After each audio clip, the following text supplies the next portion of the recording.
के बारे में पढ़ेंगे। तो संबंध एवं फलन, इसको पढ़ने से पहले हम 11वीं क्लास में एक बार पहुंचते हैं कि 11वीं क्लास में हमने संबंध के बारे में क्या सीखा था। तो 11वीं क्लास में हमने सबसे पहले कार्तीय गुणन के बारे में सीखा था कि कार्तीय गुणन किस प्रकार से हम ज्ञात करते हैं। तो वो उसकी एक बार हम दोहराई करवाते हैं आपको। जैसे हमारे पास दो ऐरिक समुच्चय होते हैं कि 1 2 3 इसके ये अवयव हैं, और दूसरा ऐरिक समुच्चय है 7 8 9। हमने कोई दो ऐरिक समुच्चय ले लिए, तो इनका हमें कार्तीय गुणनफल ज्ञात करना है।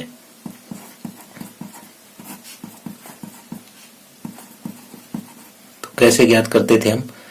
इसको a गुणा b से दर्शाते थे, और ये इस टाइप से कि पहला अवयव पहले इन तीनों के साथ क्रमित युग्म में आएगा, 1 7 1 8 1 9। इसी तरह से दूसरा अवयव तीनों के साथ आएगा, 2 7 2 8 2 9। इसी तरह से तीसरा अवयव भी तीनों के साथ आ जाएगा, 3 7 3 8 और 3 9। तो इस तरह से हम कार्तीय गुणन ज्ञात करते थे। तो यहाँ पे जो पहला अवयव है, पहला अवयव पहले समुच्चय का होता है,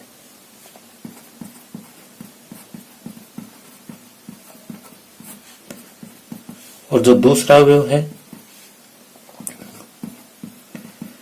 वो दूसरे समुच्चय से होगा।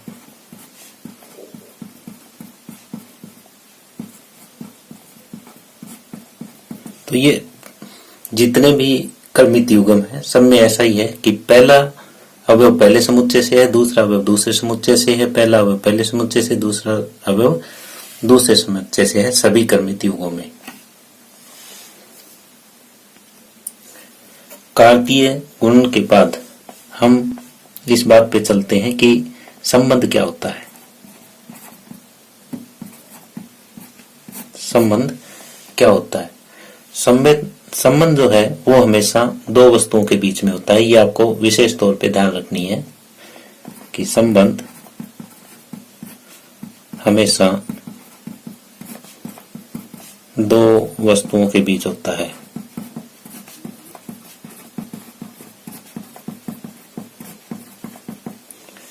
कैसे? जैसे मैं एक एग्जांपल ले रहा हूं यहाँ पे, राम सोहन का पिता है। एक एग्जांपल और लेता हूं, ए बी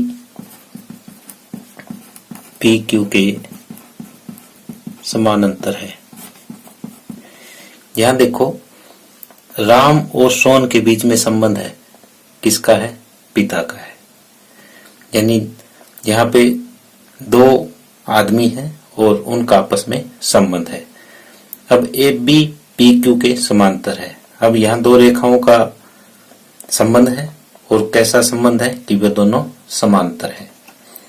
तो इस हिसाब से हम संबंध स्थापित कर सकते हैं। और जैसा हमने ये दो समुच्चय लिए थे, अब इनके बीच में किस तरह से संबंध स्थापित होगा ये दर्शाते हैं। जैसे मान लिया ये समुच्चय ए हमने माना था, इसमें अब 1 2 3 है। एक दूसरा समुच्चय और मानना था बी, इसमें 7 8 और 9 ये अवयव है। अब हमें एक संबंध आर स्थापित करना है ए से बी के बीच में, यानी सभी क्रमित युग्मों का समुच्चय। ये संबंध आर इस टाइप से है कि b बराबर a प्लस 5 लिया हमने, जहां पे a जो है पहले समुच्चय से संबंध रखता है और बी दूसरे समुच्चय से संबंध रखता है। इस तरह से हमने एक ये संबंध स्थापित किया। अब यहाँ पे क्या है हमारे पास, b बराबर a प्लस 5 है। अब a में देखो पहला एलिमेंट क्या है, 1 है। अगर a की जगह हम 1 रखते हैं तो b कितना आता है, 1 और 5 6। अगर a की जगह 2 रखते हैं तो b की जगह कितना आएगा, 7। अगर a की जगह 3 रखते हैं तो b की जगह आ जाएगा 8। तो यहाँ पे पहला जो क्रमित युग्म है वो ये आया 1 6, दूसरा क्रमित युग्म आया 2 7 और तीसरा क्रमित युग्म आया 3 8। अब ये देखो पहला अवयव जो है वो a में होना चाहिए और दूसरा अवयव b में होना चाहिए। तो यहाँ देखें कि पहला अवयव तो a में है लेकिन 6 b में नहीं है, तो ये इसका संबंध नहीं होगा। अब दूसरा देखते हैं कि a में 2 है b में 7 है, तो ये संबंध है। तीसरा a में 3 है और b में 8 है, ये भी संबंध है। तो इसके जो संबंध बने वो कौन कौन से बने, r के बराबर जो संबंध आए वो एक तो 2 और 7 बना है और एक 3 और 8 बना है। तो इस तरीके से हमें यहाँ पे एक संबंध दिया होगा और उससे हमें देखना है कि इनके बीच में कितने संबंध बनेंगे।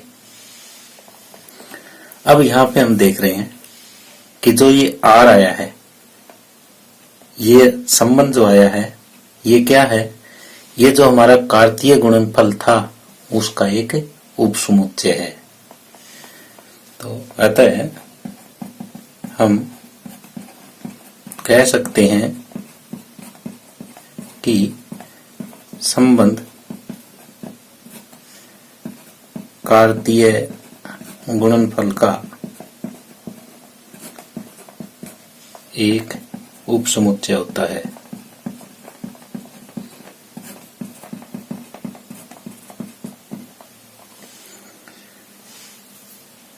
डियर स्टूडेंट्स, हमने 11वीं क्लास में भी संबंध पढ़े थे और अब 12वीं क्लास में भी पढ़ रहे हैं, लेकिन इन दोनों में डिफरेंस है। वो डिफरेंस क्या है ये चीज हम आपके साथ डिस्कस कर रहे हैं कि जैसे 11वीं क्लास में हमने जो पढ़ा वो ये था कि हमारे पास 2 समुच्चय होते थे, A और समुच्चय B, और जो हम संबंध स्थापित करते थे वो A के अवयवों का संबंध B के अवयवों से संबंध स्थापित करते थे। जैसे संबंध R इस टाइप से दर्शाया जाता था, ये क्रमित युग्म के रूप में दर्शाया जाता था, जैसे हमने क्रमित युग्म लिखा है। और इन दोनों अवयवों के बीच आपस में कोई संबंध होता था, जहां पे पहला अवयव पहले समुच्चय से होता था और दूसरा अवयव दूसरे समुच्चय से होता था। यानी पहला अवयव पहले समुच्चय से संबंध रखता था और दूसरा अवयव दूसरे समुच्चय से संबंध रखता था। लेकिन अब क्या है 12वीं क्लास में ये है कि हमारे पास B की जगह भी A है, समुच्चय B की जगह भी समुच्चय A ही है। यानी जो यहाँ पे अवयव है वो ही सेम अवयव यहाँ है, सिर्फ आपको इतना ही ध्यान में रखना है। तो यहाँ जो संबंध स्थापित होगा वो इस टाइप का होगा, वो क्रमित युग्म के रूप में तो होगा और इनका भी आपस में रिलेशन होगा, लेकिन ये दोनों के दोनों जो है ना वो A से ही संबंध रखते होंगे। यानी जो पहला अवयव है वो भी A से संबंध रखता है और जो दूसरा अवयव है वो भी A से ही संबंध रखेगा। सिर्फ इतना ही अंतर है कि यहाँ 11वीं क्लास में 2 अलग अलग समुच्चय होते थे और 12वीं क्लास में दोनों समुच्चय सेम रहेंगे। आगे है संबंधों का प्रकार। ये संबंध कितने प्रकार के हो सकते हैं? तो पहला प्रकार है रिक्त संबंध। हम जानते हैं कि